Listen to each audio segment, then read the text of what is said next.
नमस्कार, बिहार मिथिला न्यूज में आपका स्वागत है। मैं हूं मनोज। देखिए, कल एक हमारी खबर जिसमें ये साफ था कि बिहार सरकार के उन भूमाफियाओं पर कार्रवाई में दरभंगा के कितने नाम हैं। जब एक नाम बिहार के उस माफियाओं के लिस्ट में शामिल हुआ जिसमें 100 करोड़ से अधिक संपत्ति दिखाई जा रही थी, लेकिन उसके परिजन कह रहे थे कि वो कंगाल है, और ये आश्चर्य का विषय है। चलिए इस पर हम भी जिक्र करेंगे, क्योंकि इस खबर को लेकर के पूरे दरभंगा में प्रतिक्रिया हो रही है। फेसबुक से लेकर के सभी जगह हमें टेलीफोन कॉल्स भी आ रहे हैं। करीब 15 से अधिक लोगों के टेलीफोन कॉल्स आए, जिन्होंने हमें इस बात के लिए धन्यवाद दिया कि आपने मुद्दा तो उठाया, लेकिन इसमें और भी कई माफिया हैं। तो उन लोगों को बता दें कि ये माफिया कौन है, ये तय करना मीडिया का काम नहीं, ये पुलिस का काम है। पुलिस के रिकॉर्ड में जिस का नाम और खासकर रजिस्ट्री ऑफिस में गवाही के तौर पर कुछ लोगों के नाम हैं, यह बात हमारे गुप्त सूत्र से बता रहे हैं। रजिस्ट्री ऑफिस में अगर किसी माफिया ने किसी जमीन को रजिस्ट्री की है तो वहां वो या उसके आदमी का वहां पर नाम दर्शाया जाता है गवाह में। तो अब इस बात की भी जांच यहां से नहीं, क्योंकि वो सब कुछ दिखता है, पटना से ही जो पुलिस मुख्यालय से जो सूत्र बता रहे हैं कि ऐसे लोगों के नाम संग्रहित किए जा रहे हैं पूरे बिहार में।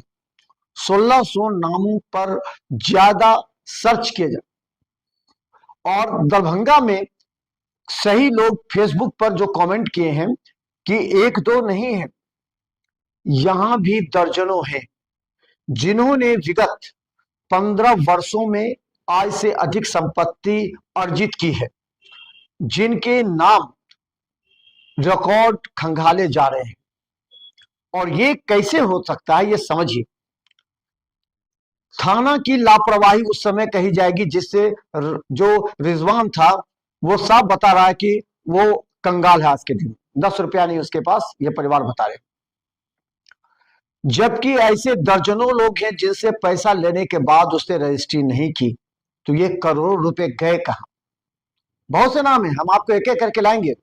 अभी आपने दिनेश दारुका का देखा जिसने 60 लाख रुपए ले लिए, लेकिन रजिस्ट्री नहीं हुआ, मामला केस में चला जाता है। देखिए इस समय में भूमाफिया क्या करते हैं, पहले डराते हैं, आपसे पहले पैसे ले लिए एडवांस के तौर पर, लाखों रुपए एडवांस के तौर पर ले लिए, और रजिस्ट्री के लिए टालेंगे आजकल 1 महीना 2 महीना 1 साल। और टालते टालते जब आप उन पर दबाव डालेंगे तो कहेंगे ठीक है केस कर दीजिए, क्योंकि माफिया जानता है जब केस करने पर जाएंगे तो यह मामला सालों साल लटक सकता है। और ऐसा ही भूमाफिया करते भी हैं और किए भी हैं। रिजवान का ही हाल है। दिनेश दारुका ने क्या कहा कि 60 लाख रुपया हमसे लिए, उस जमीन का रजिस्ट्री नहीं हुआ, दौड़ते रहे रजिस्ट्री नहीं हुआ, लेकिन किसी से 1 करोड़ 20 लाख रुपए लेकर के रजिस्ट्री कर दिया। अब सोचिए, ये 1 करोड़ 20 लाख उससे भी लिया, 60 लाख इससे भी लिया, तो 1 करोड़ 80 लाख तो सामने है एक आदमी का। सिर्फ समझ लीजिए एक डीलिंग में इस तरह करोड़ों की डीलिंग हुई है। लेकिन जिस आयु ने उस केस की जांच की, एक और हैं दरभंगा के एक बड़े व्यवसायी भी हैं, उन्होंने भी हमसे बात की है, और हम दिखाएंगे आपको किस तरह उनसे भी लाखों करोड़ रुपए ठग लिए।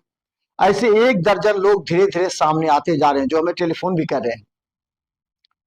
अब सवाल यह है कि ऐसे भूमाफिया की लिस्ट हमने, याद कीजिएगा जब बाबूराम थे उस समय भी हमने उनसे एक सवाल पूछा था, और वो इस पर कार्य भी कर रहे थे कि थाना में भूमाफियाओं की लिस्ट होनी चाहिए।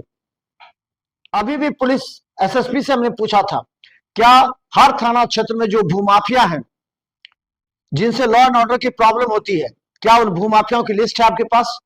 थाना कहती रही कि है, लेकिन कोई ऑथराइज नहीं है, क्योंकि कोई ऑथराइज भूमाफिया नहीं है। क्या सवाल और जवाब है, समझिए। क्या ये भूमाफिया ऑथराइज हो सकते हैं क्या? ये पुलिस का बयान है। थाना प्रभारी कहते रहते हैं कि ये, हम कुछ साल पहले जब बहादुरपुर थाना प्रभारी से हमने पूछा था, उन्होंने कहा हमारे क्षेत्र में कोई भूमाफिया नहीं, ऐसा कोई भूमाफिया है नहीं। जबकि अगर सूत्र बताएं और पूछे अगर तो बहादुरपुर थाना क्षेत्र में ही दर्जनों भूमाफिया है, लहरियासराय थाना क्षेत्र में भी दर्जनों भूमाफिया हैं।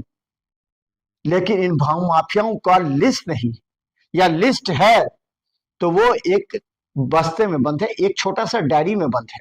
और आप समझ सकते हैं, अगर वो डायरी किसी थाना प्रभारी के पॉकेट में ही रहे तो क्या हो सकता है, क्या मामला हो सकता है, ये कहने की आवश्यकता नहीं है।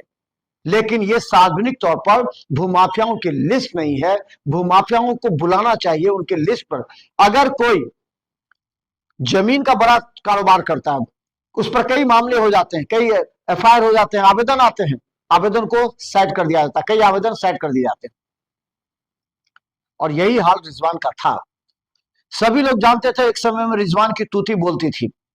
हमने पहले ही कहा, दर्जनों गाड़ियां उनके दरवाजे पर लगी रहती थी, दर्जनों लोगों को उन्होंने पैसा लेकर के रजिस्ट्री नहीं किया, तो कुछ ऐसे लोग थे जिनको आश्वासन दे करके भी रजिस्ट्री नहीं किया।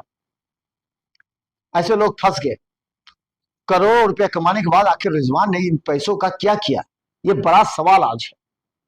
क्या रिजवान से पैसे लेकर के कुछ लोग करोड़पति हो गए?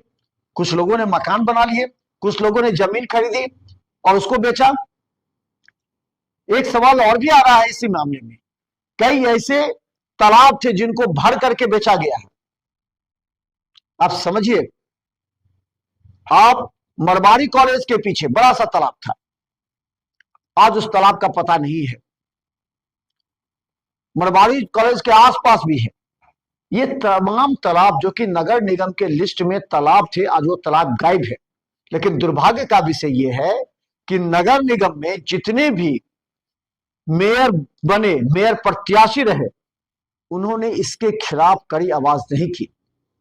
एक कम्युनिस्ट पार्टी के कुछ नेता जिन्होंने तालाब बचाओ अभियान प्रारंभ किया था, लेकिन वो बंद हो गया। कुछ दिन चला करके उन्होंने मुहिम चलाई, धरना प्रदर्शन किया, देखा कुछ नहीं हो रहा है, प्रशासन और थाना कुछ नहीं कर रही है, तो उन्होंने बंद कर दिया। एमएल एकेडमी के पास बड़ा सा तालाब था, वो आज लापता है। तो एक तालाब आखिर गए कहां? अगर बेचे तो भूमाफिया ही बेचे, ये तालाब सरकारी थे, ये कहा जा रहा है। लेकिन अब इन सरकारी तालाबों को अगर बेचा गया तो रजिस्ट्री करने वाला कोई ना कोई तो होगा। आखिर कौन था रजिस्ट्री करने वाला? आखिर उस पर गवाह कौन थे? ये तमाम बातें अब पुलिस की समझ में धीरे धीरे आने लगा है। क्यों आने लगा है? इसलिए कि ऊपर से पटना से दबाव पड़ा। क्या कोई थाना प्रभारी ये नहीं जान सकता कि उसके थाना क्षेत्र में कौन से भूमाफिया हैं, कौन से शराब माफिया हैं, किस पर कार्रवाई हुई, किस पर कार्रवाई नहीं हुई, कौन जेल से छूट गया और फिर शराब का कारोबार कर रहा है, किसने शराब के पैसे से अपनी अकूत संपत्ति बनाई है? अगर थाना प्रभारी ये भी कलेक्ट नहीं कर सकता तो आप समझ सकते हैं कि ये प्रशासन को बदनाम करने की एक साजिश है। क्योंकि कुछ लोग ऐसे हैं जो थाना के साथ मिलकर कॉर्डियल रिलेशन बनाते। कॉर्डियल रिलेशन समझ सकते हैं ना आप? चाय पार्टी, कॉर्डियल रिलेशन।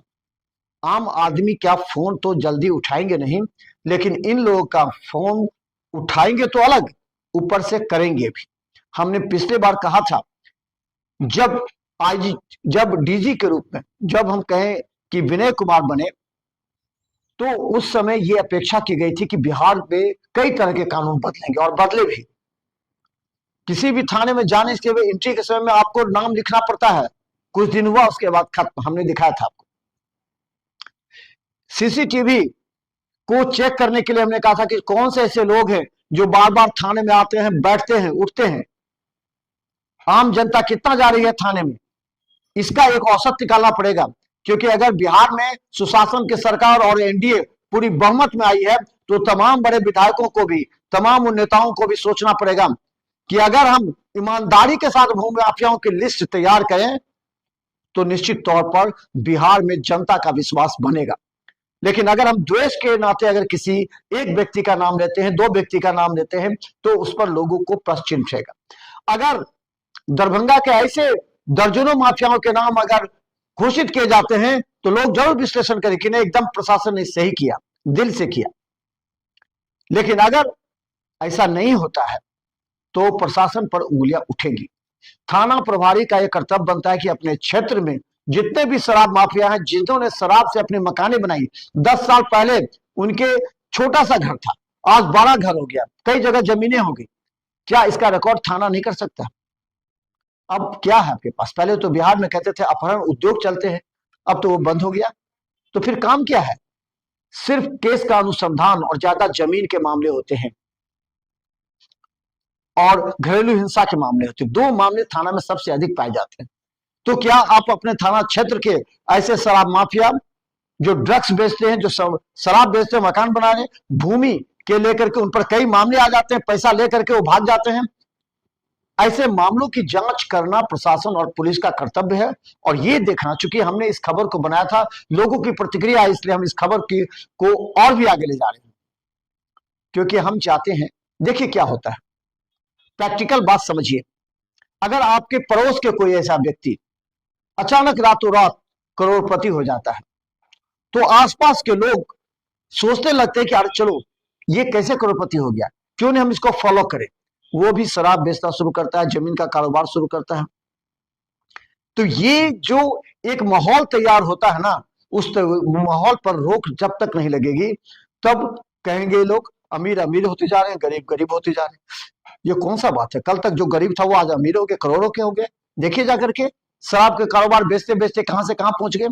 आज उन पर कुछ कोई उंगलियां नहीं उठा रहा, कोई नहीं कह रहा है।